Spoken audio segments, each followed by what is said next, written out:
Bismillah, Assalamualaikum warahmatullahi wabarakatuh. Alhamdulillah, salatu wassalamu ala rasulillah wa ala alihi wa ashabihi ajma'in amma ba'd. Pemirsa sekalian, kaifa halukum?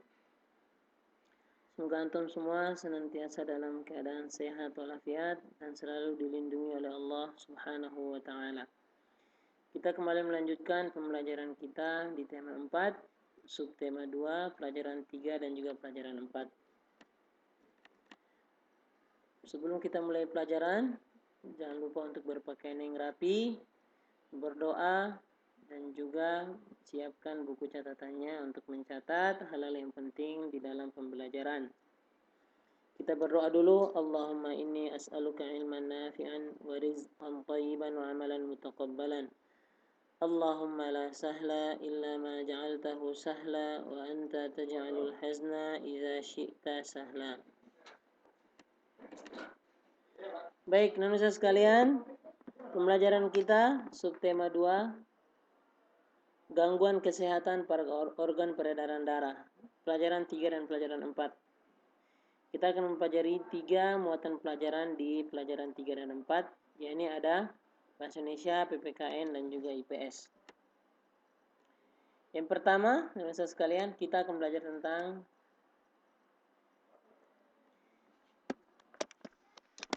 ciri-ciri pantun. Kita akan belajar tentang ciri-ciri pantun. Nah, ada sebuah pantun.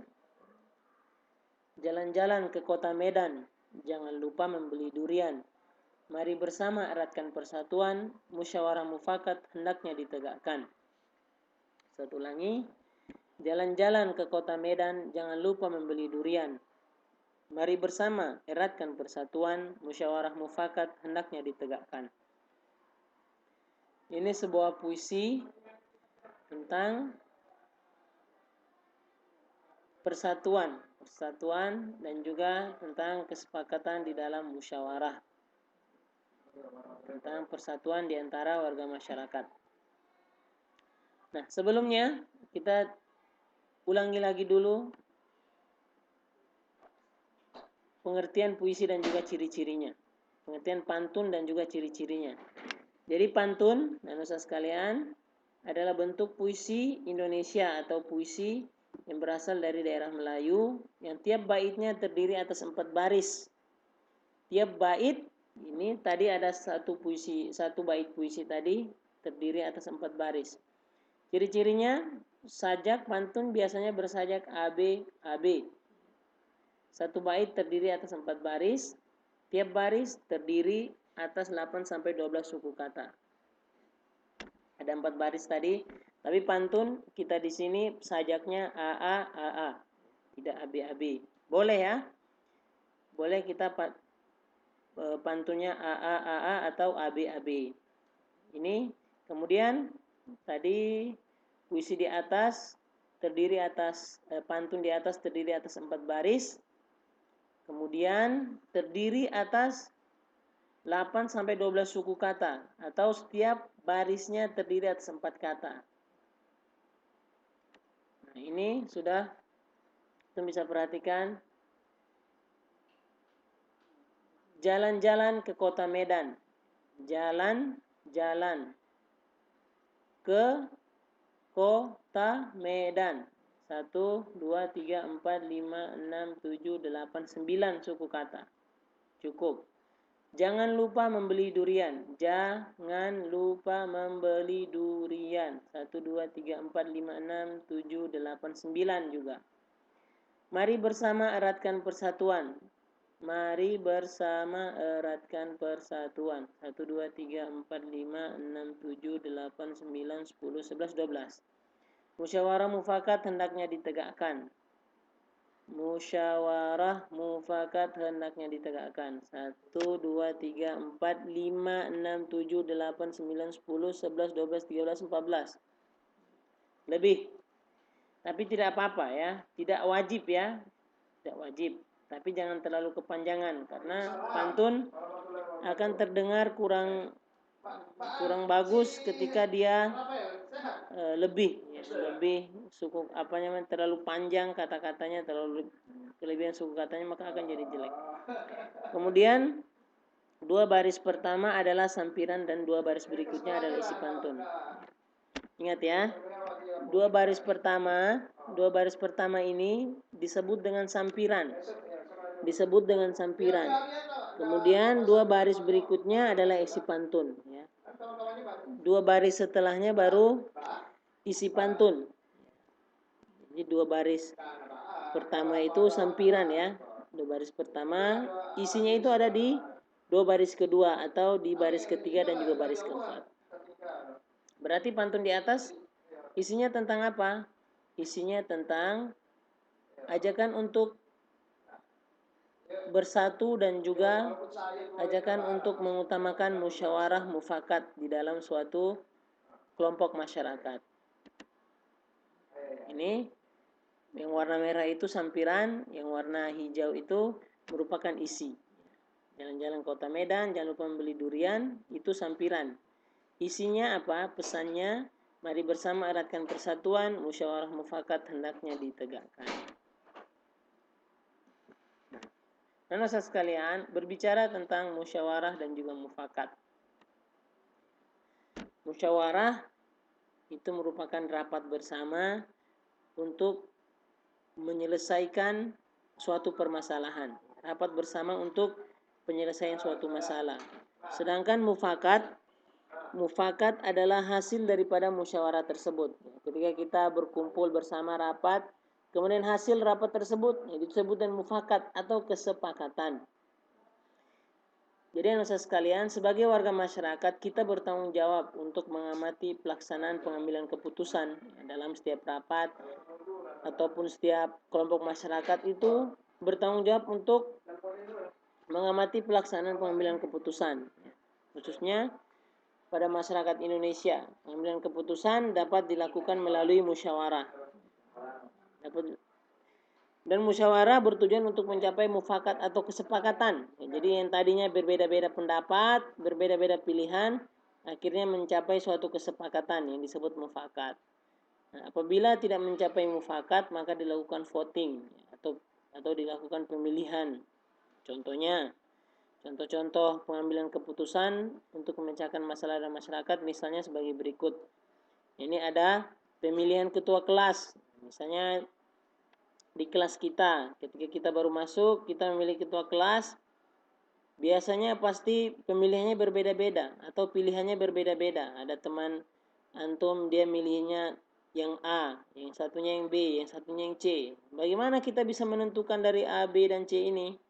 Maka harus kita lakukan voting, kita lakukan pemilihan. Kita pilih suaranya terbanyak, nah itu dari suara terbanyak itu disebut dengan mufakat, kesepakatan bersama. Suara terbanyak itu akan menjadi ketua kelas. Nah, itu maksud daripada musyawarah mufakat. Dan juga maksud daripada voting atau pemilihan. Atau seperti pemilihan ketua RT RW ataupun pemilihan presiden. Pemilihan presiden atau sebentar lagi pemilihan gubernur atau wali kota. Suaranya terbanyak dia akan menjadi pemimpin. Ini harus kita terima karena itu merupakan hasil daripada musyawarah mufakat. Yang kedua, untuk menentukan jadwal kebersihan kelas. Kita rapat musyawarah bersama untuk menentukan jadwal piket. Dan juga misalnya di kelompok masyarakat kita atau di sekitar rumah kita, biasanya ada jadwal gotong royong. Ya, biasanya ada yang sebulan sekali, ada yang sepekan sekali, atau mungkin ada yang setahun sekali, atau 6 bulan sekali. Tergantung daripada mufakat yang dilakukan oleh kelompok masyarakat tersebut. Jadi ingat ya, musyawarah mufakat. Musyawarah itu rapat untuk mengambil suatu keputusan. Mufakat merupakan hasil daripada rapat tersebut. Mufakat merupakan hasil daripada rapat tersebut. Nah, kemudian dosa sekalian, musyawarah mufakat itu merupakan bagian daripada interaksi sosial kita. Merupakan bagian daripada interaksi sosial. Yakni hubungan kita dengan Ya, orang-orang di sekitar kita atau orang-orang yang dalam lingkungan kita. Interaksi, musyawarah mufakat, pengambilan keputusan itu merupakan bagian daripada interaksi sosial, interaksi kita dengan manusia yang lainnya, interaksi sosial dengan lingkungan kita. Jadi, teman-teman sekalian rahmati Allah Subhanahu wa taala, interaksi manusia dengan lingkungan itu mempengaruhi pembangunan sosial budaya, pembangunan kehidupan sosial dan juga berbudaya kita. Salah satu cara untuk melakukan pembangunan di bidang sosial dan budaya ini dapat dilakukan melalui pendidikan. Kemarin kita telah pelajari ada 3 sosial budaya di Indonesia yang perlu dipertahankan. Ada musyawarah, gotong royong, dan juga sifat mengayomi atau paternisme. Ada 3 kemarin. Salah satu cara untuk melakukan pembangunan di bidang sosial budaya supaya masyarakat Indonesia tetap terjaga kebiasaan baiknya, yakni salah satunya adalah dengan cara melalui pendidikan. Cara melalui pendidikan, baik yang formal seperti kita maupun informal, yang kursus-kursus. Ya. Informal ini maksudnya sekolah seperti kita. Sekolah seperti kita masuk, belajar, memakai seragam. Kalau informal itu seperti kursus atau les, sekolah-sekolah informal. Jadi pendidikan ini penting, saudara sekalian. Pendidikan ini akan tercapai kesejahteraan masyarakat. Dalam pendidikan ini sangat penting. Orang akan diajarkan untuk memperbaiki akhlaknya, bagaimana adab-adab yang baik. Dia bisa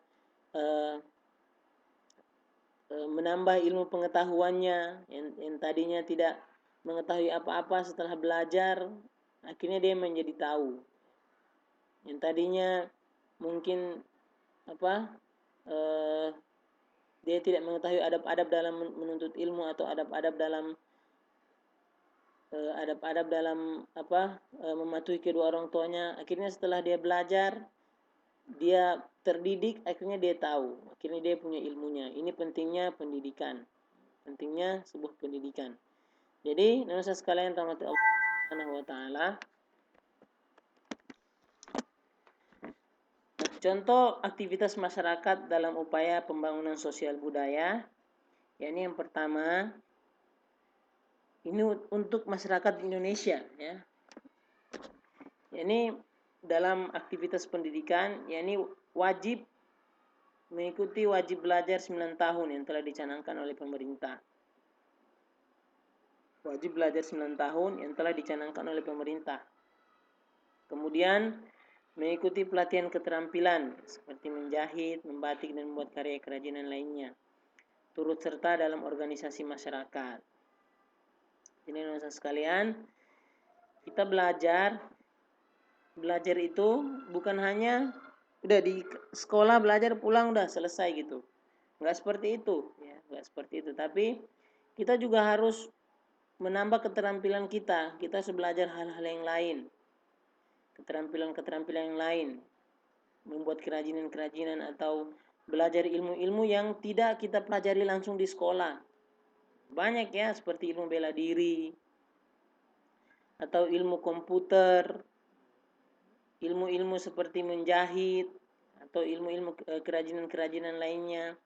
Ini tidak akan kita jarang mempelajarinya di sekolah. Maka ketika kita sudah sampai di rumah atau kita di lingkungan sekitar rumah kita belajar hal-hal yang lain. Ini penting untuk menambah pengetahuan kita ke depannya. Akhirnya kita belajar di sekolah, mengetahui ilmu-ilmu yang diajari di sekolah, di rumah pun kita mendapatkan keterampilan-keterampilan yang lain, serta turut aktif dalam organisasi masyarakat. Jadi kita turut aktif dalam setiap pengambilan keputusan yang ada di masyarakat kita. Nah, teman-teman sekalian rahmati Allah Subhanahu wa taala. Nah, demikian pembelajaran kita pada pagi hari ini. Insyaallah kita akan lanjutkan kembali hari Senin nanti. Dan teman-teman sekalian ada tugas yang akan Ustaz berikan kepada antum. Tugasnya adalah antum cukup belajar, teman-teman sekalian, banyak membaca, pelajari hal-hal yang baik untuk antum, hal-hal yang baru yang baik untuk antum, yang tidak sempat antum pelajari bersama ustaz dan juga ustaz-ustaz lain-lainnya. Pelajari apapun itu. Tapi yang harus yang bermanfaat, jangan mempelajari hal-hal yang tidak bermanfaat. Demikian Ustaz sekalian. Barakallahu fikum, jazakumullah khairan atas kehadiran antum semuanya. Terima kasih banyak. Kita tutup dengan doa kafaratul majlis. Subhanakallahumma wa bihamdik, asyhadu an la ilaha illa anta, astaghfiruka wa atubu ilaik. Assalamualaikum warahmatullahi wabarakatuh.